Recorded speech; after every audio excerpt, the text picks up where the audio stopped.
सादर नमस्कार, सादर जय जिनेंद्र।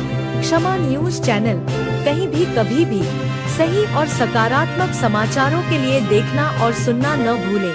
साथ में आपसे विनम्र निवेदन है कि यदि आपने इस चैनल को सब्सक्राइब नहीं किया है तो कृपया अवश्य कीजिए और शेयर और लाइक करना ना भूलें। गुरुदेव, मेरा प्रश्न यह है कि आजकल हर तीर्थ क्षेत्र पे शांति धारा की बोली लगाई जाती है, तो जो सबसे ज़्यादा बोली लगाता है शांति धारा उसी के नाम से होती है। तो यदि जिसकी हैसियत नहीं है तो वो शांति धारा कैसे करे? अनुमोदना करे। हम बता रहे हैं उसका कारण क्या है। हैसियत होती या नहीं होती ये सेकेंडरी है। हैसियत क्यों नहीं है पहले इस पे जाइए। हैसियत है या नहीं बात की, लेकिन हैसियत क्यों नहीं है हमारी इस पे जाइए तो आपको मुख्य कारण समझ में आएगा कि हमारी हैसियत क्यों नहीं है।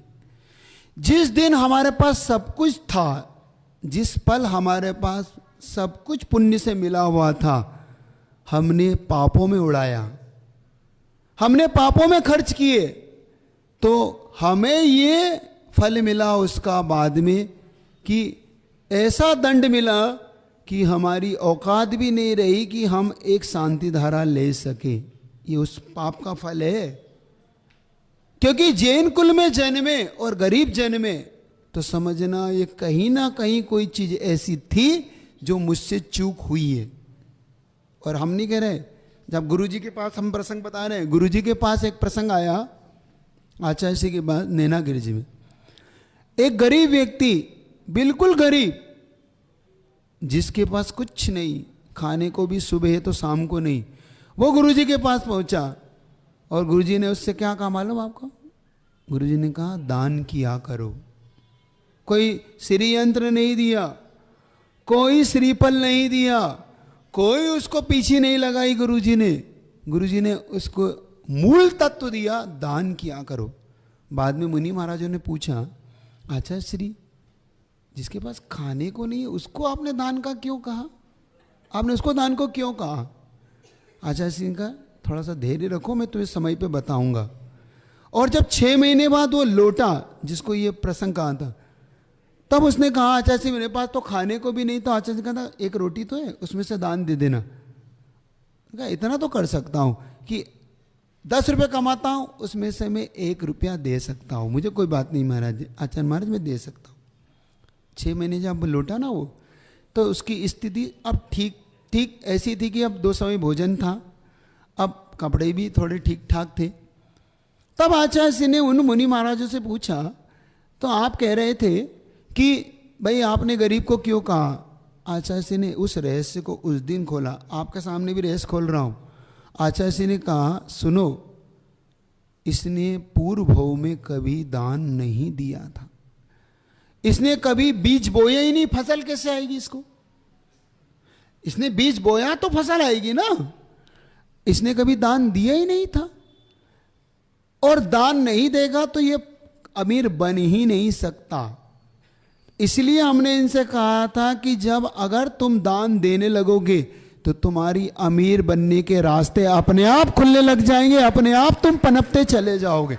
और उसी का फल निकला कि वो व्यक्ति पनपने लगा। और ऐसे कई प्रसंग है जो गुरुजी के कहने से लोगों ने दान देना सीखा। क्यों गुरुजी के सामने लोग दान देते थे पता है आपको? क्योंकि उन्होंने गुरुजी के कहने से एक बार देने के बाद कभी पीछे मुड़ के नहीं देखा। और ऐसे कई लोग हैं जिनसे आप मिल लेना, और कहीं अजमेर के हैं, कहीं किशनगढ़ के हैं, बहुत लोग हैं जिन्होंने देना सीखा। समझे हो?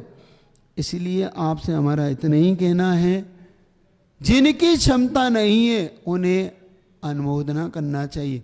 और सबसे बड़ी बात, अमीरों से मत चिढ़िए। जिन्होंने बोली लिए उन्हें भला बुरा मत कहिए। हम क्या कहते हैं?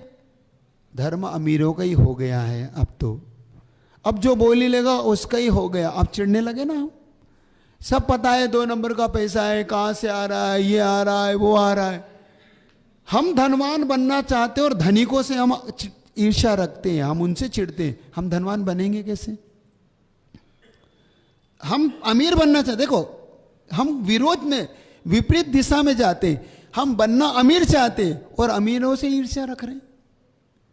उनकी अनुमोदना कीजिए कि कम से कम इस अमीर व्यक्ति ने पाप में नहीं खर्च करके इसने धर्म में लगाया, ये धन्य है व्यक्ति। नहीं तो ये बोली नहीं लेके पाप में भी लगा सकता था, एक नई गाड़ी खरीद लेता। एलर्जी व्यक्ति को धर्म से ही होती है, हमने देखा, हमने अधिकतम लोगों को देखा। हमारे पास बहुत लोग आते, महाराज जी आप मंदिरों के लिए कुछ कहते रहते, मंदिर के लिए कुछ कहते रहते, सब पैसा धर्म में लगवाते रहते, आप कभी और किसी कार्य के लिए क्यों नहीं कहते? हमने कहा भाई आपको मंदिर से क्या एलर्जी है? वो मंदिर में देता है तो आपको प्रॉब्लम क्या है? और हमने कहा हम शुरुआत करते हैं, जिस दिन आप शादियों में खर्चे कम कर दोगे, जिस दिन आप पार्टियों में खर्चे कम कर दोगे, जिस दिन आप एनिवर्सरी में कम खर्च कर दोगे, उस दिन मैं मंदिर में दान कराना बंद कर दूंगा। लेकिन आप जितना ज्यादा खर्चा पापों में करोगे, उससे दुगना मैं मंदिर में दान दिलवाने का पुरुषार्थ पूरा करूंगा। ये मेरा लक्ष्य है। तो या तो पापों में खर्चा करना कम कर दो, मैं तुम्हें मंदिरों में देना बंद, मुझे कोई प्रॉब्लम नहीं। लेकिन पाप के लिए किसी को एलर्जी नहीं है। हम पूछ सकते हैं वो व्यक्ति 10 रुपए में से 1 रुपया दे सकता है क्या? यहां पे बैठे लोग, क्या भगवान, आप प्रॉफिट का कह रहा हूं, प्रॉफिट का पूछ रहा हूं, क्या भगवान को आप 100 रुपए में से 5 रुपया दे सकते हो? प्रॉफिट का कह रहा हूं। कितने लोग हैं जो 100 रुपए में से 5 रुपए का हकदार मानते हैं भगवान को? कितने लोग मानते हैं कि भगवान को 5 रुपए 100 रुपए में से 95 रुपए अपने पे खर्च कर लो? वैसे कायदा तो ये 25% का अधिकारी है मंदिर, फिर भी 5 रुपए 100 रुपए में से दे सकते हैं आप लोग? कितने लोग दे सकते हैं यार? हाथ खड़े करके दिखाना हमें। देखो अब भगवान भी 5 रुपए का अधिकारी नहीं है। आपके स्थितियां देखो आपकी,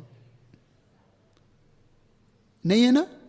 5 रुपए का अधिकारी भी नहीं है ना भगवान? 1 रुपए में 5 पैसे के भी अधिकारी नहीं बचे भगवान। अब आप देख लीजिए आपकी स्थिति क्या है और आपको कैसे मिलेगा अब आगे। मतलब हम 100 रुपए में 100 रुपए ही अपने ऊपर खर्च करना चाहते,